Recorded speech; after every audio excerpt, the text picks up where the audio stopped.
Assalamualaikum warahmatullahi wabarakatuh. Perkenalkan, nama saya Rusdin Badruhan dengan NIM 21650058 kelas G.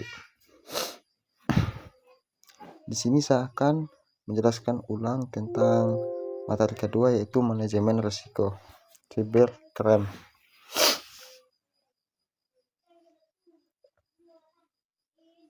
Oke.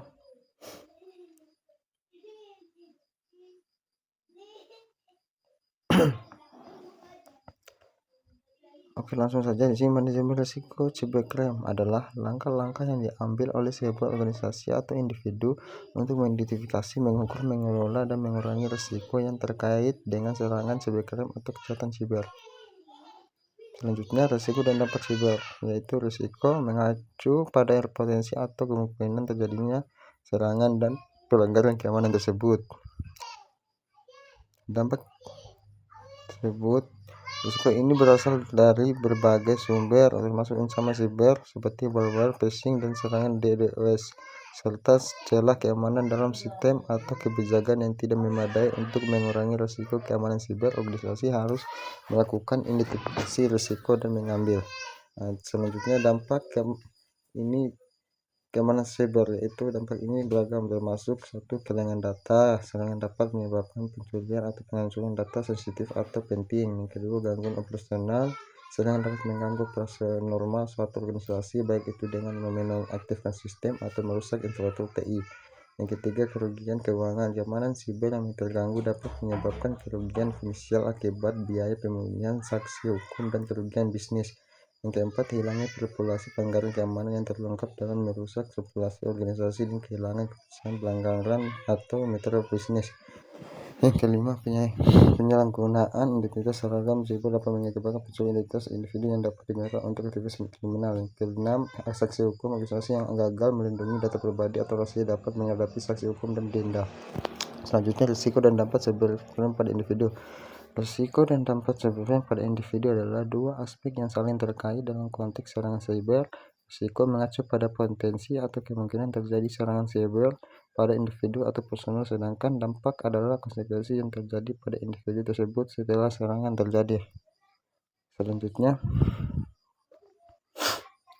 risiko dan dampak cybercrime pada perusahaan atau organisasi. Risiko cybercrime pada perusahaan organisasi yaitu adalah kemungkinan terjadinya serangan atau aktivitas kriminal yang ditujukan kepada perusahaan atau organisasi melalui jaringan komputer atau sistem informasi perusahaan organisasi.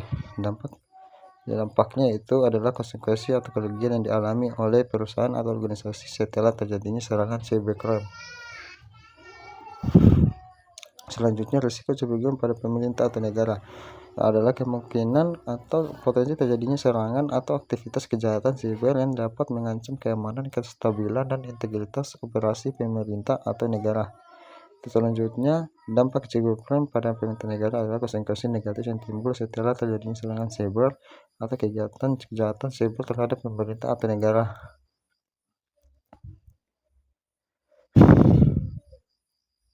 Selanjutnya, dampak cybercrime pada sosial, ekonomi, dan politik. Dampak sosial dari kejahatan siber yaitu sejumlah masalah yang mengaruhi masyarakat secara luas. Kejahatan siber dapat menciptakan ketidaksamaan dan kekhawatiran di kalangan individu, merusak kepercayaan dalam interaksi online, dan mengubah perilaku online. Selanjutnya, dampak ekonomi dari kejahatan siber yaitu dari sini adalah sangat signifikan. Kejahatan siber dapat mengakibatkan kerugian finansial yang besar bagi individu, perusahaan, dan bahkan negara. Kerugian ini mencakup biaya pemulihan setelah serangan, hilangnya pendapatan akibat gangguan personal, biaya hukum, serta dampak jangka panjang pada reputasi dan nilai perusahaan. Lalu selanjutnya, dampak politik dari kejahatan siber yaitu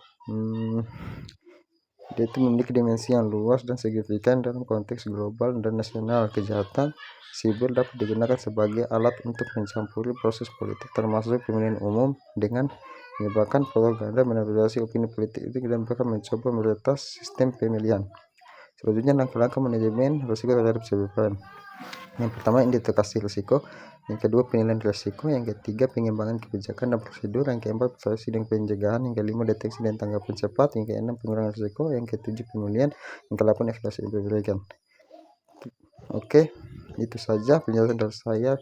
Bila mungkin terlalu cepat, mohon dimaafkan. Wabillahi taufiq wal hidayah. Wassalamualaikum warahmatullahi wabarakatuh.